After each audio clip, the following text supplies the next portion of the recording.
সাভারে পেশাদার ছিনতাইকারীদের বিরুদ্ধে বিশেষ অভিযান চালিয়ে 2 জনকে গ্রেপ্তার করেছে ঢাকা জেলা গোয়েন্দা পুলিশ ডিবি উত্তর। আশুলিয়া প্রতিনিধি মোহাম্মদ শামীম আহমেদের প্রতিবেদনে থাকছে বিস্তারিত। ঢাকা জেলা পুলিশ সুপার মোহাম্মদ আনিসুজ্জামানের নির্দেশনায় পরিচালিত ডেভিল হান্ট অভিযানে সফলতা আসে। অভিযানে নেতৃত্ব দেন ডিবি উত্তরের অফিসার ইনচার্জ মোহাম্মদ জালাল উদ্দিন। ডিবির 2টি আভিযানিক দল সাভার মডেল থানার আওতাধীন সাভার বাসস্ট্যান্ড, যাদুরচর, হেমায়েতপুর এবং ব্যাংকটাউন এলাকায় অভিযান পরিচালনা করে। অভিযানে গ্রেপ্তার হন মোহাম্মদ রুবেল, পিতা আব্দুল জব্বার, মাতা মনোয়ারা বেগম, স্থায়ী ঠিকানা মোল্লাপুর, থানা বিয়ানীবাজার, জেলা সিলেট। বর্তমানে তিনি অবস্থান করছিলেন সাভারের মজিদপুর এলাকায়।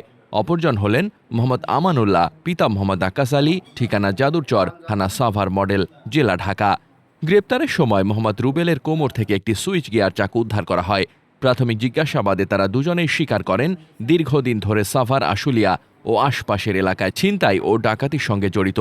গ্রেপ্তারকৃতদের বিরুদ্ধে আইনানুগ কার্যক্রম প্রক্রিয়াধীন রয়েছে বলে জানিয়েছে ডিবি পুলিশ।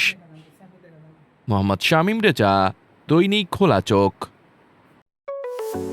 আপনার স্বপ্নের যাত্রা হোক ফ্লাই ইনফিনিটির সাথে।